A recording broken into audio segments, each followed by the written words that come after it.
casamento é só um mar de rosas? Não, ele é muito difícil. Difícil conviver, difícil você lidar com a frustração do outro, difícil lidar com os relacionamentos do passado do outro. Uma hipótese. Imagina que uma mulher foi traída diversas vezes e tal, e no fim ela foi passando por relacionamentos, mas ela nunca tratou isso.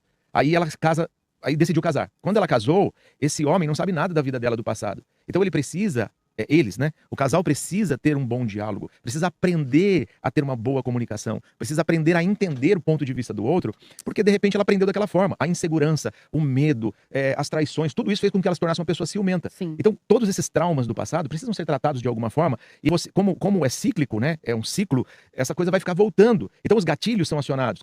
Vamos imaginar o seguinte, ela foi traída por uma amiga do trabalho do namorado do noivo, passado.